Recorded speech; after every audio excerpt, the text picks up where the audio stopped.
Welcome to Geetamrit. Bhagavad Gita में जीवन के मूल प्रश्नों का उत्तर मिलता है। मैं कौन हूँ?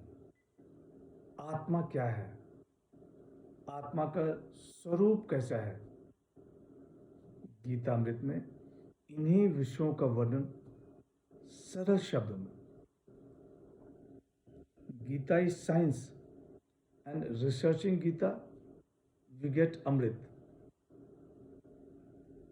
पिछले सेशन हमने चर्चा की थी अध्याय 4 का सारांश। आज के चर्चा का विषय है अध्याय 5 श्लोक 1 एवं 2। अध्याय 5 कर्म संन्यास योग, द योग ऑफ ट्रू रिनंसिएशन। श्लोक 1, संन्यासम कर्मणाम कृष्ण पुनर्योगम च संससि यच्छ्रेय एतयोरेकम तन्मय ब्रूहि सुनिश्चितम। अर्जुन वाच, आप कर्मों के संन्यास की और फिर कर्मयोग की प्रशंसा करते हैं। इन दोनों में एक जो निश्चय पूर्वक श्रेयकर है उसको मेरे लिए कहिए। You praise renunciation of action and then karma yoga. Tell me conclusively which is the better of the two.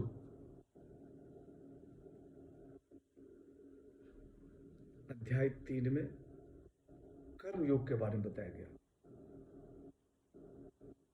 अध्याय 4 में सांख्य योग के बारे में बताया गया। अध्याय 5 में कर्म संन्यास योग के बारे में बताया जा रहा है। अर्जुन प्रश्न करता है भगवान श्री कृष्ण से, हे माधव, आप कर्मों के संन्यास की और फिर कर्मयोग की प्रशंसा करते हैं। इन दोनों में एक जो निश्चय पूर्वक श्रेयकर है उसको मेरे लिए कहिए। यहाँ दो महत्वपूर्ण बातें बताई जा रही है, कर्म संन्यास और कर्मयोग। कर्म संन्यास अर्थात ज्ञान। ज्ञान का जब उदय होता है तो कर्तापन विलुप्त हो जाता है। कर्म और कर्मों का फल विलीन हो जाता है और ज्ञान है कि कर्म करने वाला परमात्मा।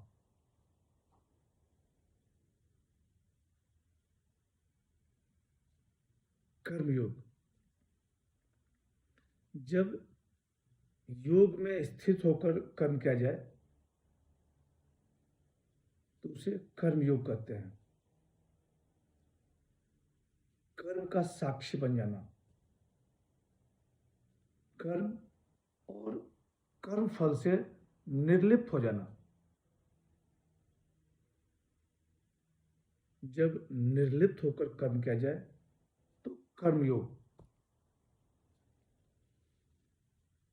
शरीर से लोक कल्याण का कार्य और ध्यान है परमात्मा पे।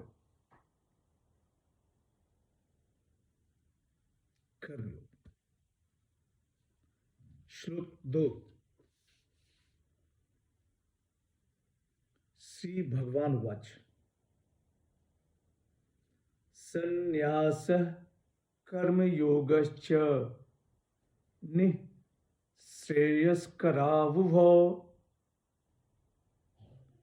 तयोस्तु कर्म संन्यासा कर्मयोगो विशिष्यते।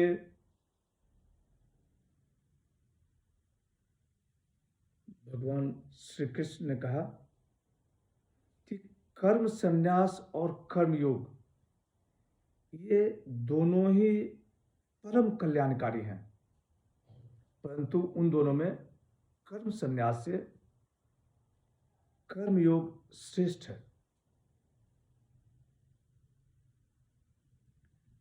Renunciation and the yoga of action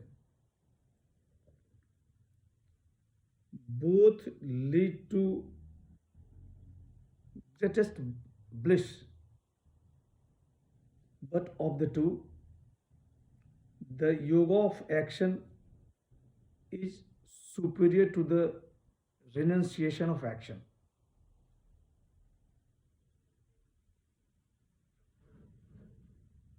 भगवान श्री कृष्ण कहते हैं कि हे पार्थ, कर्म संन्यास और कर्म योग ये दोनों ही परम कल्याणकारी हैं, परंतु उन दोनों में कर्म संन्यास से कर्म योग श्रेष्ठ है। बहुत ही साफ शब्दों में भगवान श्री कृष्ण कह रहे हैं कि कर्मयोग श्रेष्ठ है। यदि नदी को पार करना है तो नाव से नदी पार करना बहुत ही सरल और सुगम है, जिसमें कि सभी मनुष्य, बच्चे, बूढ़े, औरत, मर्द सभी बहुत ही सरलता पूर्वक नदी को पार कर सकते हैं। उसी तरह इस भव सागर को पार करने के लिए सबसे सरल और सुगम मार्ग है कर्मयोग का मार्ग। कर्मयोग में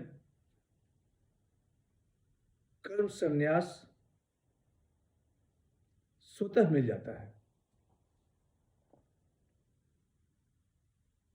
यहाँ आगे भगवान श्री कृष्ण बताते हैं कि कर्मयोग श्रेष्ठ क्यों है। आज की चर्चा यहीं समाप्त करते हैं। अगले सेशन में चर्चा को और आगे बढ़ाएंगे। यदा यदा हि धर्मस्य ग्लानिर्भवति भारत अभ्युत्थानम् अधर्मस्य तदात्मानं सृजाम्यहम्। हरे कृष्ण।